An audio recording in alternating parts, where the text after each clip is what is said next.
찌뿌둥 하세요? 개운하세요? 개운해요? 그럼 내가 잠을 잘못 잤나요?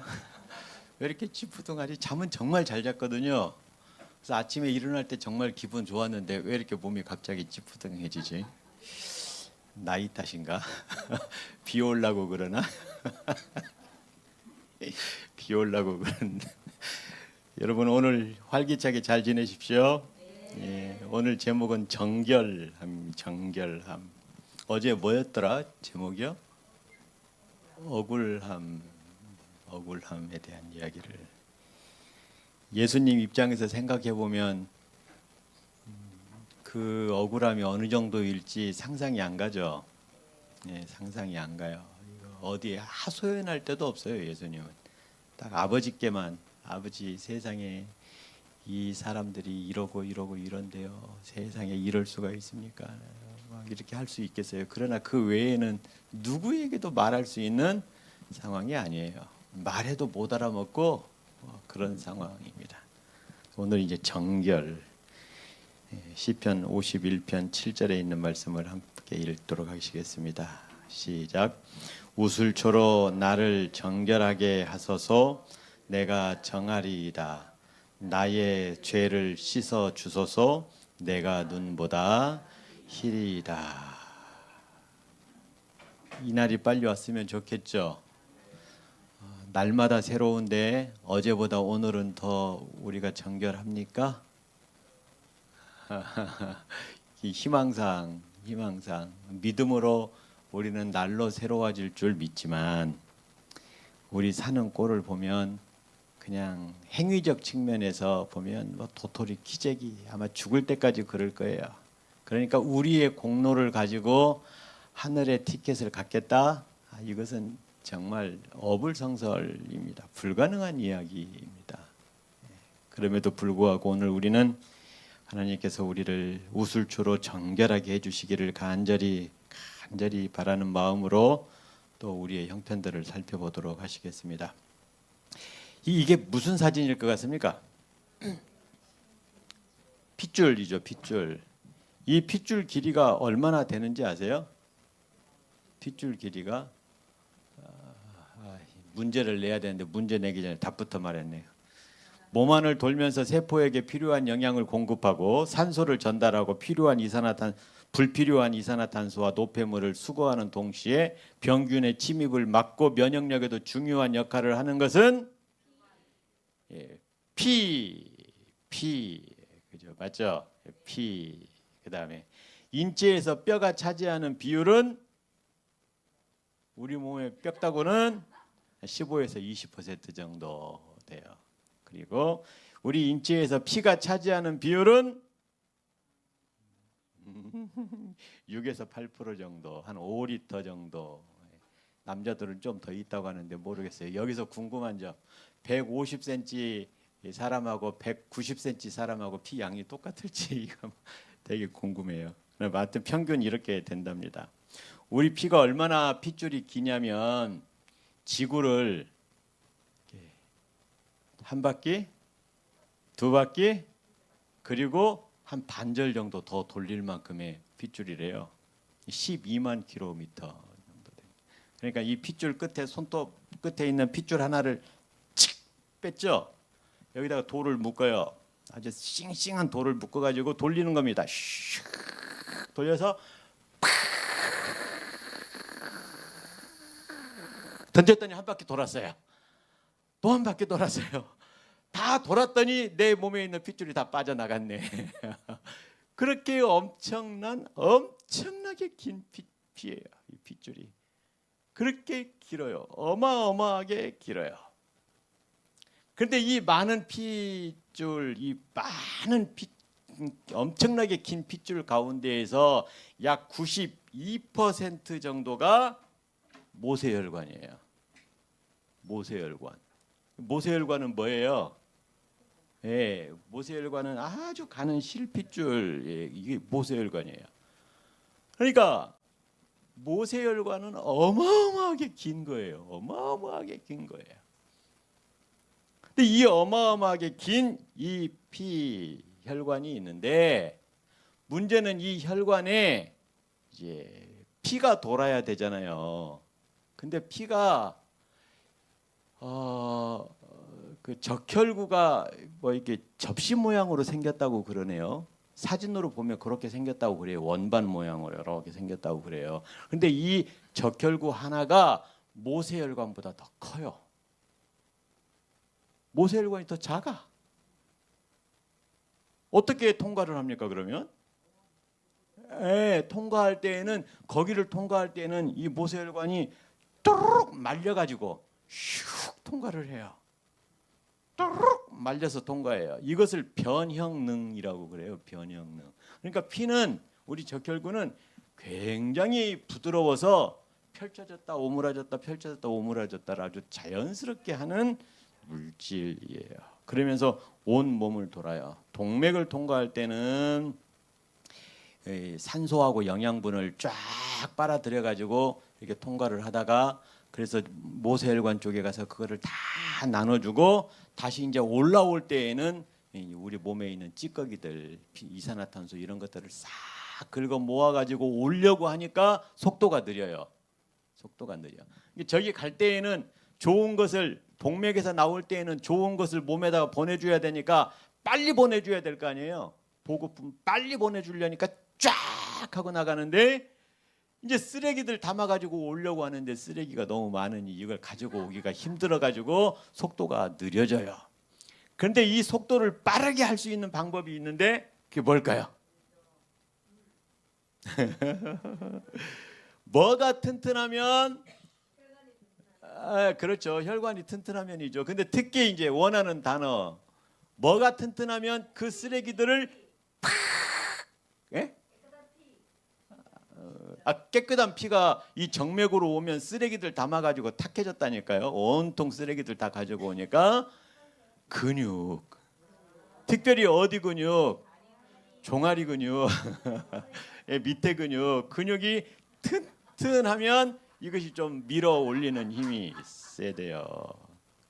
그런다고 그래요. 뭐 제가 뭘 알겠습니까?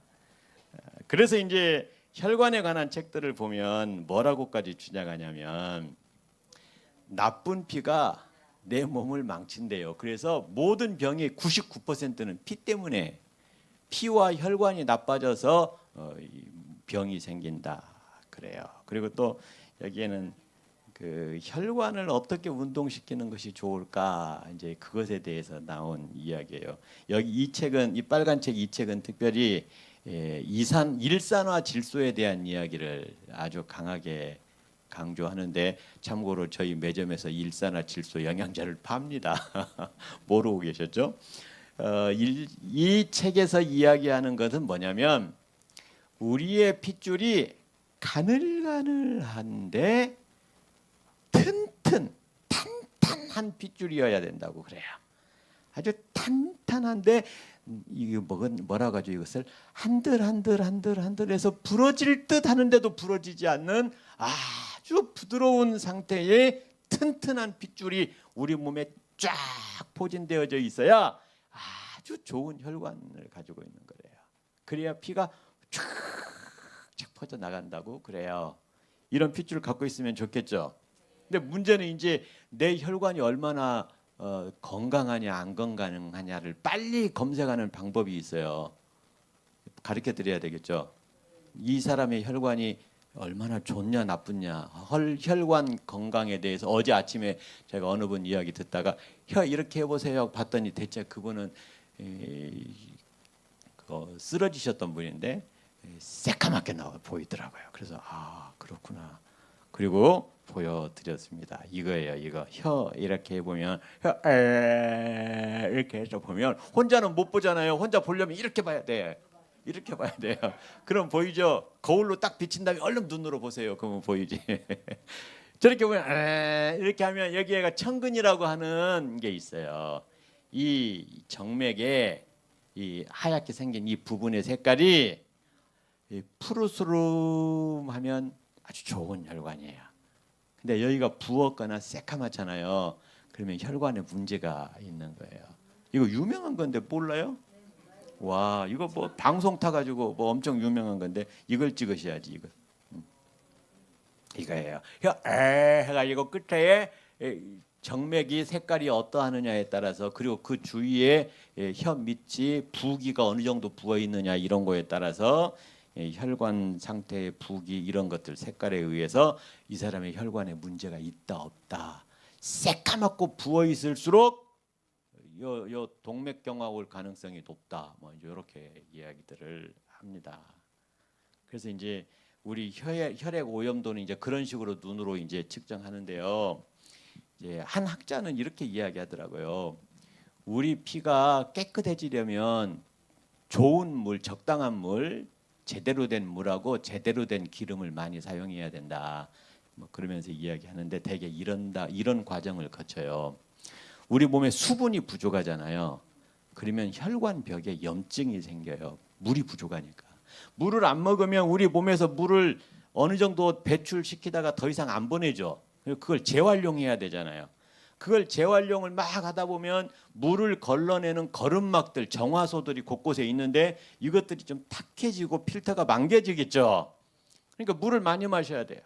근데 이제 혈관벽도 마찬가지예요. 여기서 이제 짜증이 나가지고 염증이 생기기 시작을 하고 그 염증이 이제 점점 두꺼워져서 딱딱해지기 시작하고 그러면 이제 모세 혈관이 거기까지 갈 수 있는 에너지도 없을 뿐만 아니라 모세 혈관 그 가느다란 모세 혈관마저도 이제 딱딱해지고 이제 막히기 시작을 하겠죠. 그러면 이제 적혈구가 그 혈관 벽 주변이 딱딱하니까 적혈구도 그냥 에라이 나도 모르겠다 이제 이렇게 될 것이고 아까 말씀드린 변형 능력을 상실하게 돼요. 그러면은 모세혈관을 통과할 수가 없는 상황이 되죠. 오물은 오물아지질 않으니까 통과 못하게 되죠. 그럼 거기에 착착착착 쌓여가지고 우리가 잘 알고 있는 혈전 뭐 이런 것들이 생긴대요. 그럼 이것을 한 방에서 이제 부항으로 쫙 빼내면 이제 피떡이 나오고 뭐 이제 그런다고 그러죠. 각종 병증들이 생긴대요. 그다음에 이제 기름 종류, 각종 영양분이 부족할 경우에도 이제 비슷한 이런 현상이 일어나는데 하나가 어디로 갔냐? 이것이 안 나왔네. 나오네요. 기름이 부족할 때에는요, 이제 저 비우화라는 말은 우리 혈관에 그 두꺼워지는 현상이에요. 그게 막 기름때들이 껴가지고 두꺼워지는 현상들이에요. 그런데 이제 나머지는 이제 비슷한 결론을 내는데, 이거 공부하면서 그러면은 우리가 먹을 수 있는 기름 중에 가장 최악의 기름은 뭐지? 이렇게 봤더니 뭘 것 같아요? 돼지고기하고 소고기하고 어떤 게 나쁠 것 같아요? 돼지는 억울할 거야, 그죠? 자, 1번 제일 나쁜 기름 1번 참기름 2번 올리브유 3번 오케이 돼지고기 넣읍시다. 돼지고기 4번 빵에 들어있는 기름 제일 나쁜 기름 제과빵에 들어있는 기름 제일 나쁜 기름 우리가 커피 한 잔에 빵 커피에다 찍어서 먹으면서 폼 잡고 먹잖아요. 그럼 커피는 우리 몸에 수분을 빼앗고 수분을 더럽혀 버리고 그죠?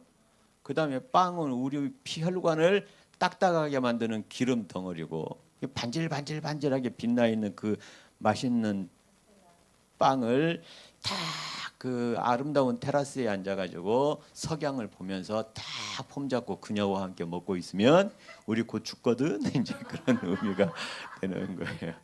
그렇게 한대요. 그래서 내가 빵을 좋아하는데 나를 위해서 빵 사오지 마세요. 그런다네요. 심각한 거죠.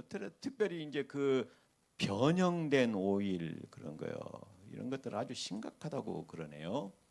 근데 우리가 그런 것들을 입맛 때문에 즐겨 먹죠. 편리한 것 때문에 즐겨 먹죠.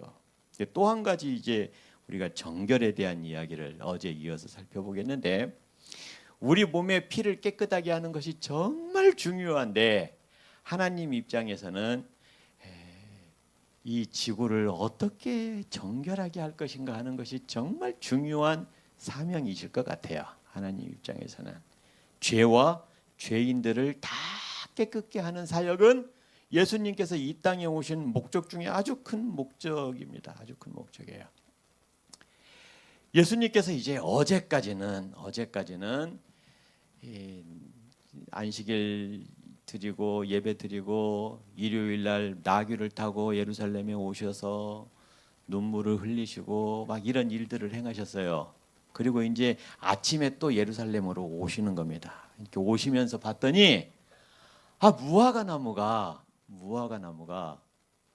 무화과가 없는 거예요. 그래서 예수님이 속이 상하셔서 이 무화과에게 그냥 저주를 해버렸어요. 그렇죠? 그랬어요. 그리고 이제 더 오셨어요. 이렇게 오셔서 성전에 딱 들어갔더니 이 성전이 과관이에요. 이제 난리 법석이에요. 이제 6월절이 다가오니까 굉장히 많은 사람들이 전국에서 모여왔겠죠. 전국에서 모여가지고 제사를 지내야 하는데 저 멀리에서 온 사람들은 옛날에는 자기들이 하나님께 드릴 제사로 제물로 구별한 짐승들을 집에서부터 정성스럽게 키워가지고 상처 나지 않게 특별히 돌본 다음에 이 양이나 소나 제물들을 그 먼 길을 끌고 왔어요. 같이. 그리고 좋은 걸 먹이고, 그리고 그 양 짐승을 보면서 너가 우리의 가족을 대신하여 죽을 짐승이네 하면서 특별 관리를 했어요. 특별 관리를. 그러면서 그 머나먼 길을 오면서 밤에는 별을 보면서 예수님에 대한 이야기를 하고 메시아께서 오실 것이라는 이야기를 하고, 낮에는 들판을 걸리면서 꽃에 대하여 돌에 대하여 이런 이야기들을 하면서 쭉 왔어요. 그 중심에 항상 곧 죽을 짐승이 항상 있었어요. 그리고 신나게 떠들다가도 그 짐승을 보면 애잔한 마음이 들고 미안한 마음이 들고, 네가 우리 가족들의 연약함 1년 동안 지었던 죄들을 우리 대신해서 죽는구나. 아이고 불쌍한 거 미안하다. 이러면서 왔어요. 이러면서. 그런데 이제 시간이 지나면서 사람들이 편리한 걸 찾기 시작을 했어요. 성전 안에서 그 밖에서 막 짐승 우는 소리가 들리는데 한 사람이 여러분 고생하고 끌고 오지 마시고 여기서 그냥 싼 값에 사세요. 제가 디스카운트 해드릴게요 하면서 염소 양을 싸게 파는 거예요. 싸게. 그래서 사기 시작하니까 그 다음부터는 무슨 일이 벌어지냐면, 앞으로는 내년에 잡을 짐승을 구별하기 위하여 1년 전부터 그 새끼를 정성스럽게 구별해서 키우고 하는 번거로움이 없어졌어요. 얼마나 편한지 몰라요. 얼마나 편한지. 돈만 들고 오면 되는 거예요. 돈만 들고 오면. 그것도 저렴한 가격에. 그리고 좀 더 시간이 지나니까 어차피 죽을 거 다리 하나 부러지면 어때? 어차피 죽을 거 그냥 불쌍하니까 병든 것 죽은 것 어차피 죽을 것 중에 하나 골라서 뭐 하지, 이렇게 편리성을 따지기 시작을 했어요. 그러니까 재물에 대한 본질이 많이 사라지기 시작을 한 거예요. 그러는 와중에 한 사람이 그날 양을 팔아서 돈을 얼마를 벌었네 막 하니까 그 옆에 있는 사람이 나도 그렇게 해야지 나도 그렇게 해야지 이제 이렇게 된 거예요. 그런데 장사하려는 사람이 모여드니까 그 다음에 문제는 뭐냐면, 얼라 누구 허락받고 장사를 하는 거지? 이렇게 된 거예요. 그리고 이제 그 가장 시장 상인들에게 영향을 끼칠 만한 사람이 당신은 싸우지 말고 여기에서 장사하고, 당신은 여기에서 장사하고, 장사할 장소를 정해줬어요. 그런데 어느 길목이 장사가 잘 되는 거예요. 예루살렘 성으로 쏙 들어가는 그 입구 모퉁이가 장사가 제일 잘 되는 거예요. 그랬더니 한 상인이 와서 저 선생님 나 좀 잠깐 봅시다. 계좌번호 좀 가르쳐 주십시오. 제가 작지만 조금 보내드릴게요. 뭔데요? 계좌번호는 여기 있는데 나 뭔데요? 하고 딱 준 거예요. 통장을 확인해 봤더니 세상에 1,000만 원이 찍혀 있네. 1,000만 원이. 이게 뭐야? 그랬더니 그 명절 기간 동안에 양을 팔아가지고 번 돈이 1억이 넘어요. 1억이 넘어. 근데 그 중에 1,000만 원만 준 거예요. 기분이 나쁜데? 그래서 1,100만 원 줄 사람을 찾기 시작했어요. 그런데 이 소문이 대제사장의 귀에 딱 들어간 거예요. 저 말단 제사장이 지가 뭔데 저걸로 지 주머니를 차? 너 그래도 다 저리 가. 내가 지금부터 장사할 거야. 자, 내 앞에 줄 서시오. 공식적으로 1번 점포에서 장사할 사람은 1억, 2번 점포는 1억 5천, 이렇게 정하기 시작을 하는 거예요. 그러면 사람들이 1억을 내고 본전을 빼려면 양의 가격이 어떻게 되겠습니까? 올라가기 시작하겠죠. 막 그러기 시작을 해요. 그리고 뇌물이 들어오기 시작을 하고 줄을 서기 시작을 하고, 그러면서 장사 그 거룩한 명절에 하나님을 만나야 할, 기도해야 할 그 장소가 공식적인 시장터로 변한 지가 이미 오래됐어요. 왜 그랬냐면, 원래 예전에는 이 대제사장은 누구만 됐어요? 아론의 자손들만 대제사장이 됐어요. 그래서 제사장이 되면 이 대제사장이 죽을 때까지 대제사장이에요, 원래는.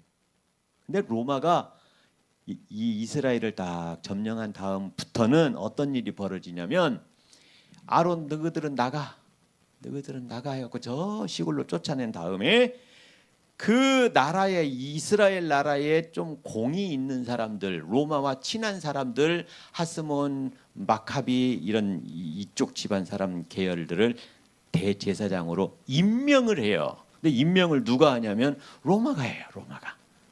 근데 임명을 하면 그 다음부터 실질적인 그 나라의 왕이거든. 실질적으로 어떻게 하겠습니까? 정치를 하겠죠. 그러겠죠. 그 다음에 정치에는 반드시 돈이 따라가겠죠.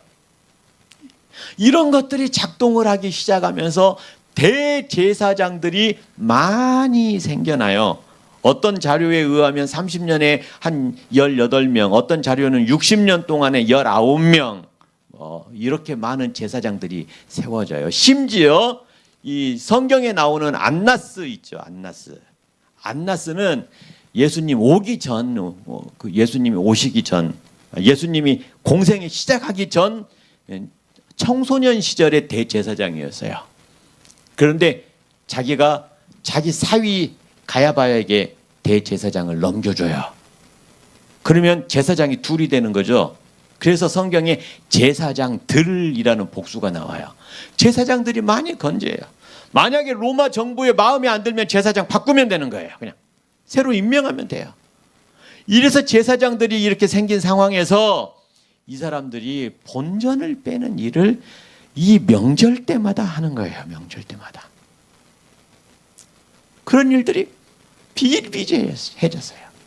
그런데 예수님이 겁도 없이 3년 전에 무슨 일을 했냐면, 이 성전에 들어가서 막 화를 내면서 내 아버지 집을 강도의 집으로 만드느냐 하면서 막 채찍을 휘둘러서 그 장사하는 사람들을 쫓아낸 적이 있었거든요. 그 쫓아냈을 때에 이게 뭔 일이야 하고 쫓겨났는데, 3년이 지난 지금은 상황이 달라졌어요. 어제 그제 무슨 일이 있었냐면, 며칠 전에 무슨 일이 있었냐면, 죽은 나사로가 살아났대요. 그리고 그저께 그 나사로의 집에 드디어 나사로와 예수님이 같이 있다는 소문이 들렸대요. 그래서 사람들이 많이 그곳에 가서 이 두 사람을 보았대요. 많이. 엄청난 사람들이 보고 예수님의 설교를 귀담아 들었대요. 그리고 이 소문이 그 명절에 그 많은 사람들의 귀에 전달되어져서 세상에 그랬다네. 그랬어? 와, 그랬구나. 야, 그분 예수님은 정말 우리가 기대하는 메시아가 맞을지 몰라. 와, 그분 얼굴 한번 봤으면 좋겠다. 와, 이러고 있었던 분위기예요. 그런데 갑자기 저쪽 한켠에서 고함 소리가 들리는 겁니다. 당신들, 내 아버지 집이 기도하는 집인데 이 기도하는 집을 강도의 소굴로 만드는 겁니까? 그래서 막 고함 소리가 들리더니만 사람들이 후다다닥 도망가는 소리가 들리고 상이 뒤집어지고 동전이 땅에 떨어지는 소리가 들리고 짐승들이 막 달아나는 소리가 들리니까 이쪽에 있는 사람들이 뭐야 하면서 막 뛰쳐 나가는 일들이 벌어졌어요. 성소 안에서 저 안뜰에서 짐승을 잡던 제사장들이 이게 뭔 난리야 하고 봤더니 저쪽에서 예수님이 사람들에게 막 화를 내면서 채찍을 휘두르면서 사람들을 몰아내고 상을 막 뒤집어 엎고 우리를 발로 차서 밀어내고 막 이러고 있는 거예요. 근데 사람들이 대항을 하지 않고 도망을 가는 거예요. 도망을 가요. 도망가면서 하는 말이 야, 저 사람이 그 예수 그 사람인가 봐. 그런가 봐. 야, 큰일 나겠다. 빨리 저 사람이 왕이 될지도 모르는 사람인데 빨리 도망가자고. 우리 괜히 얼굴 찍혔다가 저 사람 왕 되면 우리 그 다음부터 국물도 없어. 이랬을지 몰라요.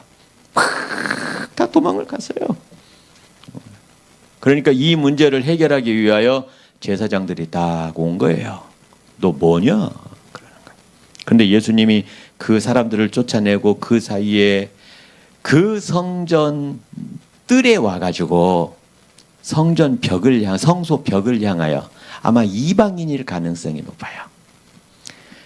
그 장사하는 터가 이방인의 뜰이라고 하거든요. 이방인의 뜰 안으로 들어가면 여인의 뜰, 여인 여자까지 들어갈 수 있어요. 그 다음에는 유대인들 남자들만 들어가는 곳이에요. 이방인의 뜰은 누구나 와서 거기서 그 성소를 향하여 기도하면 기도가 응답되는 솔로몬의 축복 기도가 있었던 곳이에요. 거기서 기도를 해야 되는데 막 한쪽에서는 장사하고 막 흥정하고 짐승 울음소리에 똥 싸는 소리에 아주 불결하고 지저분한 그런 상황이 연출되고 있는데 이쪽에서는 질병과 마음의 상처를 가지고 있는 몇몇 사람들이 그 사이 한적한 곳에서 무릎을 꿇고 하나님의 전을 향하여 기도하고 있었어요. 하나님, 나의 이 질병, 나의 앞을 보지 못하는 이 답답함, 나의 말하지 못함, 나의 발에 저는 것, 하나님 언제까지 이렇게 해주실 겁니까? 이번 명절에는 좀 내가 낫기를 원합니다. 이번에는 내가 좀 건강해졌으면 좋겠습니다. 하나님 도와주시고 은혜 주시고 기도하고 있는데 여기서 철푸덕. 뭔 소리예요? 철푸덕. 소가 똥 싸는 소리예요. 철푸덕. 이쪽에서 쉬 뭐예요? 오줌 싸는 소리. 이게 이런 상황이었어요. 이런 상황. 그러니 예수님께서 막 쫓아내신 다음에 그 간절한 기도하는 같은 장소에서 기도하는 사람들의 병을 고쳐주시는 거예요. 막 시간 차이가 있겠죠? 한 사람은 내 무릎 안 아프다. 내 무릎이 안 아프다. 할렐루야 이랬을 것이고 한 사람은 갑자기 보인다 막 이랬을 것이고 막 그래요. 근데 그 장면들을 보는 아이들이 그 시장통이니까 아이들이 이렇게 심부름 해주면서 용돈 받으러 왔던 아이들이 그 장면을 보고 깜짝 놀래가지고 예수님 주위로 아이들이 쫙 몰려들기 시작하더니만은 노래를 부르기 시작하는 거예요. 예수님 찬양, 예수님 찬양 이러고 있는 거예요. 이런 순간에 대제사장들과 제사장들이 예수님한테 쫓아왔어요. 당신 뭐야? 당신 뭐야 지금? 이 소리가 뭔 소리야 도대체? 당신이 뭔데 이런 짓을 하는 거야? 그래서 예수님 앞에 따지러 온 겁니다. 예수님께서 이 제사장들을 혼내셨겠죠. 많이 혼내십니다. 이제 이 혼내는 과정에 예수님께서 인용하신 성경절들이 4개가 있어요. 첫 번째는 이사야 56장 7절에 있는 말씀 같이 읽겠습니다. 시작. 내가 곧 그들을 나의 성산으로 인도하여 기도하는 내 집에서 그들을 기쁘게 할 것이며 그들의 번제와 희생을 나의 제단에서 기꺼이 받게 되리니 이는 내 집은 만민이 기도하는 집이라 일컬음이 될 것임이라. 이 말을 당신들이 모르느냐? 이 말을 당신들이 몰라서 내 집을 그 다음 예레미야 7장에 도둑의 소굴로 만드느냐? 이야기를 했어요. 이때의 예수님의 음성은 아주 부드럽고 인자했을까요? 아주 단호하고 격렬했을까요? 그랬을 것 같아요. 아주 단호하고 분명하고 격렬했어요. 이 말에 대하여 대제사장과 종교 지도자들, 서기관들은 뭐라 할 말이 없는 상황이었어요. 경건한 모든 신앙인들은 명절 때마다 이루어지는 이 부조리에 대하여 가슴 아파하며 성전이 망가지는 것에 대하여 너무 속이 상하여 어찌할 바를 모르고 있었는데 그 가려움증을 예수님이 해결해 주는 거예요. 그러자 지지를 얻고 어린아이들이 찬양을 하고 있는 가운데 열왕기상 8장에는 또 이런 이야기가 있어요. 또 주의 백성 이스라엘에 속하지 아니한 자 곧 주의 이름을 위하여 먼 지방에서 온 이방인이라도 그들이 주의 크신 이름과 주의 능한 손과 주의 펴신 팔의 소문을 듣고 와서 이 성전을 향하여 뭐하면 기도하면 낫는다. 근데 그 기도할 그 장소를 시장통으로 만들었으니 당신들이 지금 정신이 있는 것이요. 그런데 이 시장통에서 장사하는 사람들의 정체가 드러나요. 정체가 스가랴 14장 21절에는 이렇게 이야기합니다. 예루살렘과 유다의 모든 솥이 만군의 여호와의 성물이 될 것인즉 제사 드리는 자가 와서 이 솥을 가져다가 그것으로 고기를 삶으리라. 그날에는 만군의 여호와의 전에 가나안 사람이 다시 있지 아니하리라 말씀이 있어요. 아니 방금 여기 말씀에는 왕상에는 이방인들이 하나님의 전에 와서 기도하면 하고 이방인의 뜰로 허락을 했는데 여기는 가나안 사람들이 있지 아니할 것이다 라고 했어요. 이 가나안의 원어가 케나안 이런 뜻인데요. 똑같은 단어가 호세아 12장 7절에는 상인들이라고 이야기합니다. 상인, 가나안 사람을 상인이라고 번역을 해요. 똑같은 단어예요. 그래서 가나안의 원어를 찾아보면 혹은 상인으로 번역을 합니다. 상인. 그러니까 장사를 잘하는 가나안 사람들이 상권을 예루살렘 성의 상권을 장악했을 가능성이 높아요. 상권을. 저기 남태평양 쪽 가면요 중국인들하고 일본인들이 전부 상권을 다 차지했어요. 섬마다 중국 사람 없는 데가 없어요. 다 상권을 장악했어요. 정말 대단한 민족이에요. 그 중국 사람들은 다 장악했어요. 이 상권이 결국 종교 지도자들의 정치 자금이 되는 거예요. 이 문제를 해결하지 않으면 종교가 깨끗해질 수가 없는 거예요. 이것 때문에 거룩한 신실한 신앙인들은 마음이 많이 아팠고 속이 상했던 것입니다. 여러분, 우리가 왜 신앙을 합니까? 우리가 왜 하나님의 이름 앞에 무릎을 꿇고 예수님의 이름으로 기도를 왜 합니까? 이 일이 끝난 다음에 예수님이 이제 해가 저물어서 이제 자기 숙소 베다니로 돌아가는 길이었어요. 베다니까지는 몇 킬로? 2킬로 정도 떨어진 길에 여기서 원포 정도 되는 길을 걸어가요.